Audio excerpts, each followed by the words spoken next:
Hello again everyone, welcome back to ptet.chemistry channel. So this is a continuation of the year 11 revision tutorial on periodic table, which includes the metals, the non-metals and general periodicity. Alright, so in the previous lecture tutorial we already talked a lot about metals, the group 1 metal in particular, as well as the extraction of metal. So one of the most important metal in the context of combined science chemistry is this thing called iron, the symbol of which is Fe. It is element number 50, so it's not element number 56. I believe it is element number 28 if I'm not mistaken in periodic table. So if we look at element 26, is element 26. So the atomic number, which is the same as proton number, which is the identity of the element, is actually 26. Anyway, so this is a blast furnace for the extraction of iron from iron ore. So iron exists as iron ore in nature, and this iron ore has a name that we extract it from. So name an ore from which you get the iron from.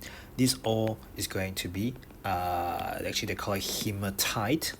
Hematite. The main component of hematite is actually iron trioxide, but we don't call it iron trioxide because this is a mixture. This is a mixture of iron trioxide among many other things. This is called iron trioxide because if you think about the name, this is iron, which is a metal. It's got a 3 plus because this is iron 3. And it's got an oxide, which is O2 minus, coming from a non-metal. This is a metal. Metal loses electrons, form cations. Non-metal gain electrons to form anion. You get cation, anion. You get ionic compound. We can be thinking about their charges. Plus 3, minus 2 for the charges. When you cross multiply, you cross multiply the value of the charges, the number, which is 2. The number here, which is 3. So what this means is you get 2 Fe3 plus, such as this, and you get 3 O2 minus, such as this. So what you have is Fe3 plus, you got 2 of it, O2 minus, you got 3 of it, so you have Fe2O3. This is the formula of iron trioxide.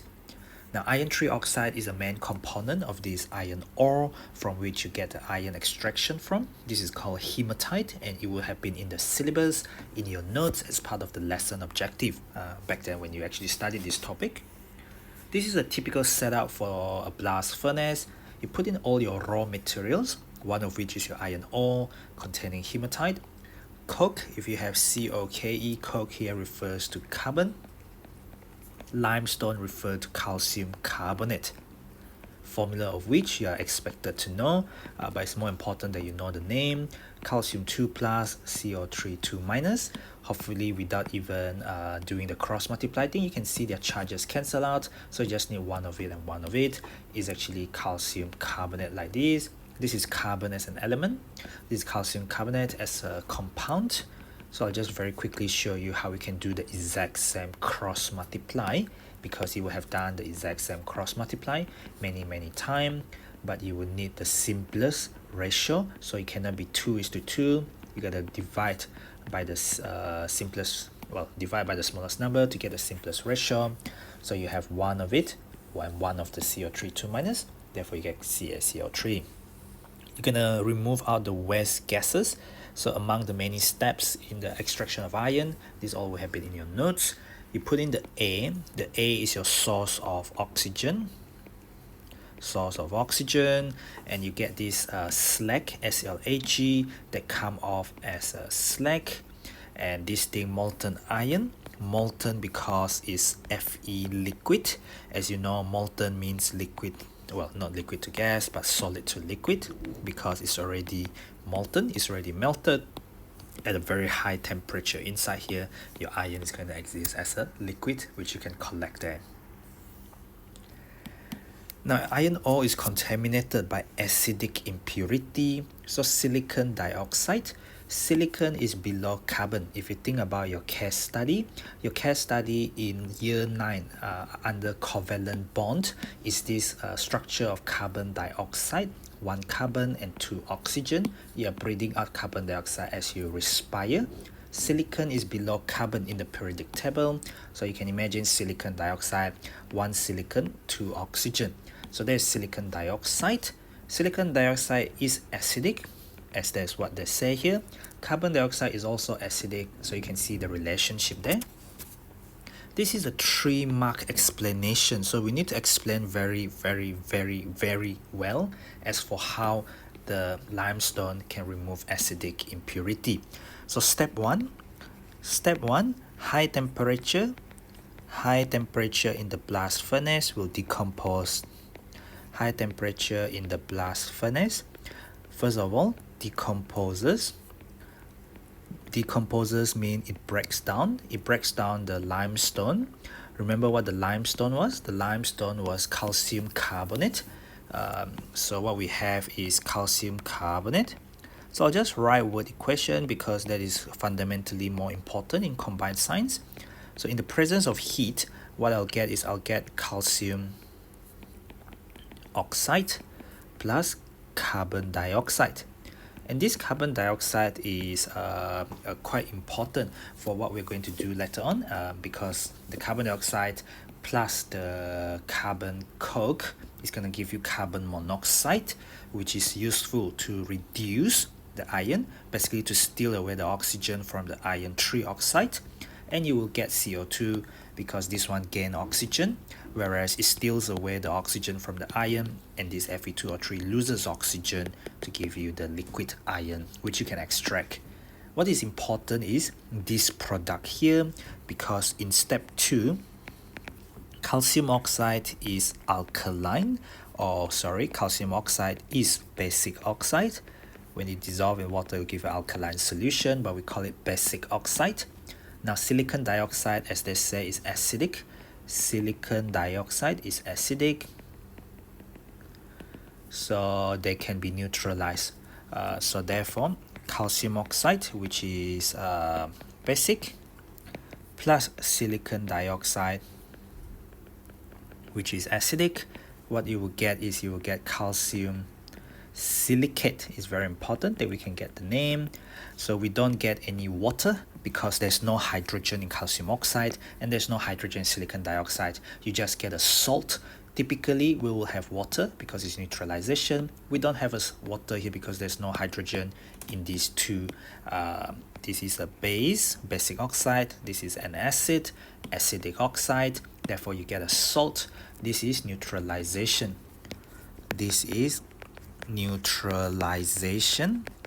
So this question asks you how the limestone, limestone is calcium carbonate. So I started from the calcium carbonate, which is the main component in limestone. Give me the calcium oxide, because in the blast furnace, this is the resultant species after it decomposes to kick out the CO2. This is a basic oxide, reacts with acidic oxide to give you a salt. Instead of carbonate salt, I have a silicate salt because I'm reacting with silicon dioxide. The next part of the question is balancing chemical equation. So balance the equation.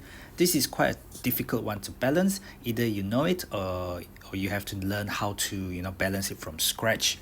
So typically speaking, I remember this one is a difficult one to balance. If I start off by having 2 in front here, then I'll get 2 iron. They purposely didn't put a number in front. That means you cannot change the number in front. So 2 iron will give me 2 Fe, definitely. Now I've got 3 oxygen. And if I put 3 oxygen here, then I'll get 6 oxygen. If I get 3 carbon, so I have 1 carbon here at the moment, so I put 3 carbon. Now I can see how my 6 oxygen come about, because 3 oxygen plus 3 times 1, because this means CO, and CO. So there are 3 oxygen altogether, plus 3 oxygen give me 3 times 2, which is 6 oxygen. So this equation is nice and balanced. Now it says suggest why potassium is not mean unable, cannot, alright? Cannot adopt the same process as iron by reacting with carbon monoxide, because if we think about the reactivity series from the most reactive metal, we talk about this a lot in the last lecture tutorial, in the last revision tutorial actually. So we say posokamazil, actually there's Ka and then the Ma refers to the Ma, and then ZiO. So what we have is potassium, sodium, calcium, magnesium, aluminium, zinc, iron, lead. Then we have hydrogen, copper, silver, and then we'll have gold here. So that is your acronym, posokamazil. Posokamazil. Yes, it's I. I is the spelling for iron, but the symbol for iron is Fe and not start with I. Posokamazil, most reactive metal to the least reactive metal. Carbon comes somewhere there, and as a result of it, aluminium is above carbon. Aluminium is more reactive than carbon, so you cannot get aluminium by reacting aluminium oxide with carbon. But carbon is a more reactive species. I cannot say it's a metal. Carbon is higher than iron in the reactivity series. Therefore, I can use carbon to steal away the oxygen from iron. I can use carbon or carbon monoxide in this case to steal away the oxygen. So the CO gains oxygen, it steals away the oxygen, whereas this one, it loses the oxygen because you lose that oxygen to this CO. This one gain oxygen, you get CO2. This one loses oxygen, you get Fe. So what happened from here to here, that's what we call reduction, because you lose oxygen. You lose oxygen is reduction, whereas if I go from here to here, oops, I don't want that. If I go from here to here, so the CO gain oxygen. So if there's gain of oxygen, there's what we call oxidation. So why potassium cannot be extracted using the same process as iron? Iron is extracted using carbon or carbon monoxide because carbon is above iron in the reactivity series. Potassium is above carbon in the reactivity series, so potassium is above carbon, or potassium is more reactive than carbon. Potassium is above carbon in reactivity series, or I can say an alternative would have been, in reactivity series, an alternative answer would have been potassium is more reactive than carbon, so you can't do it the same way as iron because carbon is more reactive than iron. So either way, both of them are saying the same thing, so potassium is more reactive than carbon. So the next question is actually pretty similar as well.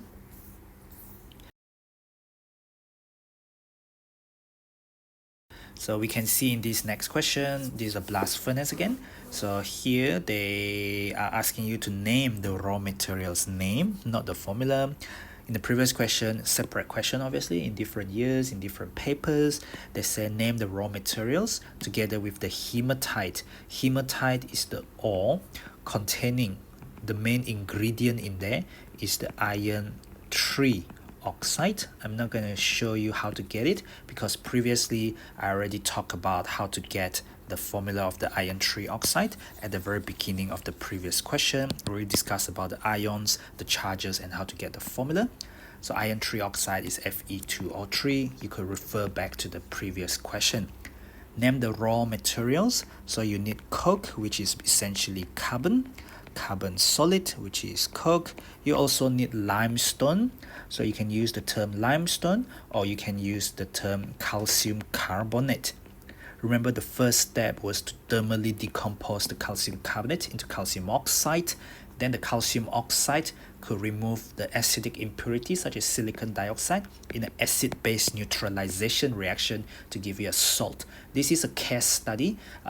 Sometimes when the marks come out, they are pretty high. So you want to know your case study so that you know this acid-base reaction called neutralization. Again, they want you to balance this equation. So this balancing this extraction of iron is a very popular question. So 2 iron here, give me 2 iron, 2 Fe and 2 Fe. 3 oxygen here, yes, there's oxygen there, but the best thing I can do is put a 3 there. Then to get 3 carbon, I put a 3 in front of CO, I get 3 carbon, 3 oxygen, 1 times 3 is another 3 oxygen. Altogether 3 oxygen plus 3 oxygen give me 6 oxygen. 3 times 2 give me 6 oxygen. In the previous bit of the question, I briefly talked about this Fe2O3 loses the oxygen in forming iron, whereas this CO gains oxygen because it steals all the oxygen from the Fe2O3, it gains the oxygen and forms CO2. So this, in the context of this question, we can say the exact same thing. The Fe2O3 going to that loses the oxygen. If you lose the oxygen, that is what we call reduction. We say that Fe2O3 has undergone reduction, but Fe2O3 has been is the oxidizing agent. Okay, because if you think about it, carbon monoxide act as a reducing agent. So reducing agent is carbon monoxide. So this is the reducing agent. You think about what it does, okay? If you are an assassin, if you are a killer, you kill someone. If you are a reducing agent, you reduce the other substance, all right? So reducing agent reduces the other substance. So reducing agent reduces the other substance. So in this case, what happened to the other substance? It steals away, it accepts or it gains the oxygen from the Fe2O3. So CO steals, or we can say accepts, or we can say, let me improve my handwriting a little bit, accepts, or we can say gains. So CO here refer to carbon monoxide, steals, accepts, or gains oxygen from Fe2O3. So CO is oxidized because we know that reducing agent reduces the other substance, and what happened to itself, and itself is the other way around, itself is oxidized. So that is your first mark. You define what is reducing agent, and then in the context of the question, you say that CO steals or receive or accept all the oxygen from the Fe. Therefore, when you gain oxygen, you get oxidized. So CO is oxidized. The next bit of the question is about rusting. So this process of rusting, you got to name two substances that can cause iron to rust. Well, you need oxygen and you need water. What is meant by galvanizing? There's the first bit, and explain how it prevents iron from rusting. So galvanizing means you protect the iron with a more reactive metal. Galvanizing means we attach a more reactive metal, than iron, because we do not want iron to rust, so we need a more reactive metal than iron onto the iron. Okay, so how does it work? Well, the more reactive the metal, as we saw earlier on, reactivity series, the more reactive the metal, the more you like to lose it, the more it likes to lose electrons. Basically, metal lose electrons, and we can think in the context of oxidation and reduction, in the sense that you can react these metals, these very reactive metals, with carbon dioxide, because they like to steal away the oxygen. So they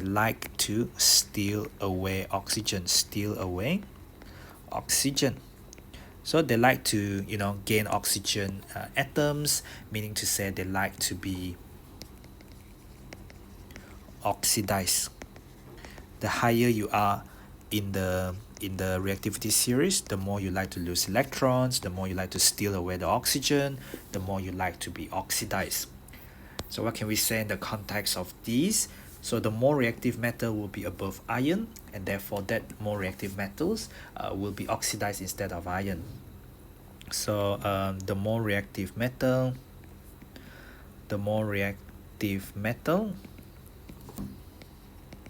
will get oxidized basically by the oxygen in the air,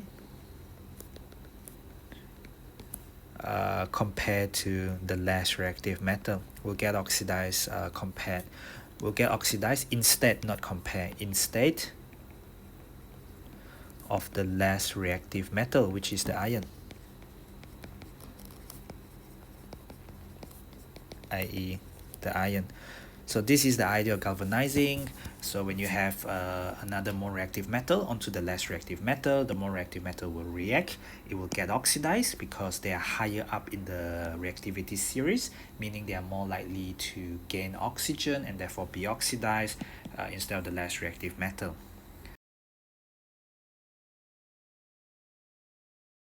So let's continue on to a little bit of other metals. So this is aluminium. Aluminium is one of the most important metal in the world these days. But it's asking us what is the property. They are not asking us to explain. They just say property that makes them useful in the manufacture of aircraft. So aircraft is like aeroplanes.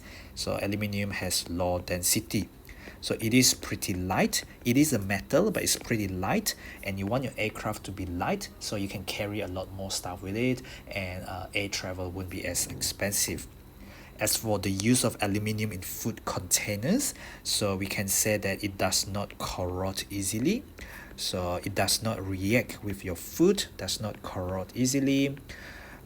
Whereas if you have iron, if you make up your food containers with iron, iron, your food might taste a little bit of rust because iron can react very easily with water and oxygen, whereas aluminium does not corrode easily, and therefore it does not rust easily.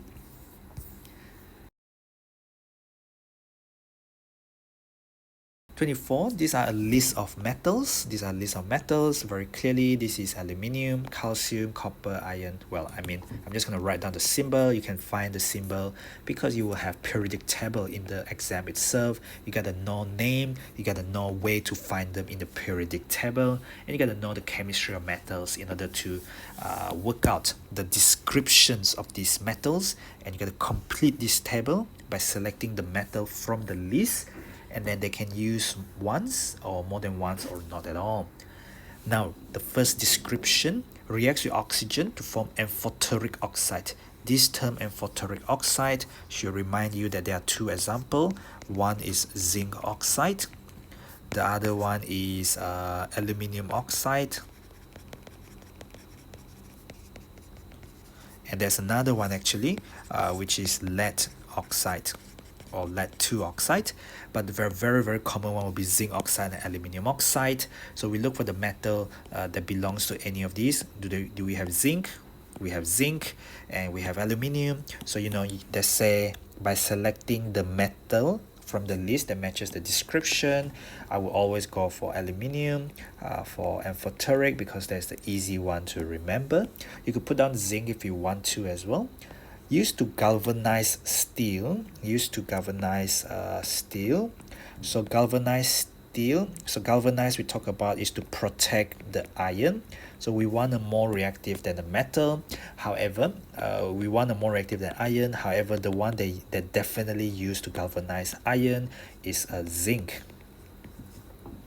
The most difficult to extract from its ore. The ore means it's not the metal, because the metal is very reactive. The most difficult because the metal is very reactive, and therefore we are looking at the very top of the reactivity series.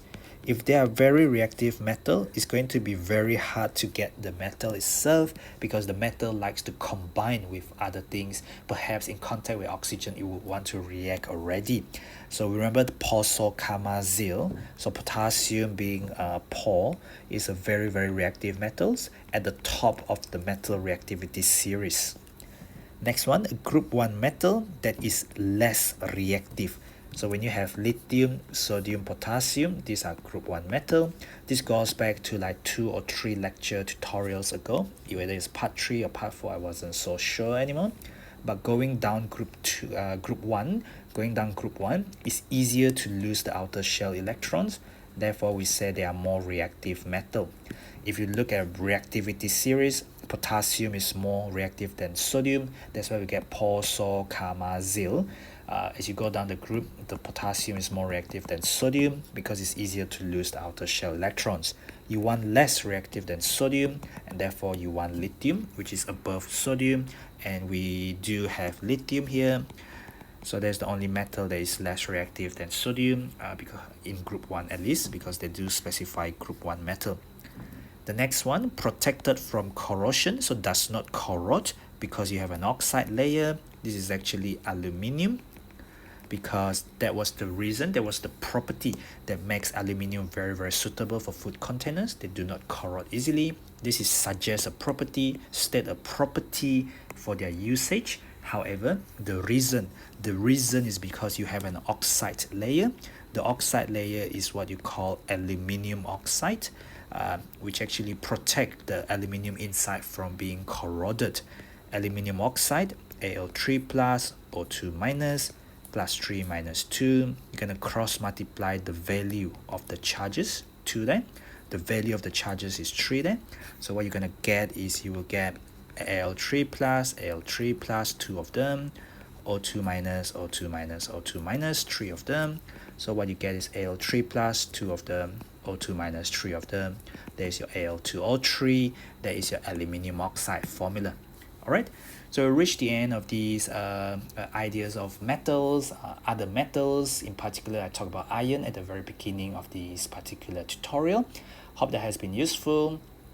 I've talked about quite a lot of things, recap here and there, so you can rewatch the previous lecture tutorials. If there's anything you're unsure about, you can pass me a USB to get the files offline, or you can come find me in school if you see me, and you can ask any questions you want. So do subscribe to the channel, click the button on the bottom right to do that, as easy as that. Follow me at ptet.chemistry on Facebook, Instagram, and Twitter. Last but not least, thank you for watching, and see you in the next tutorial video.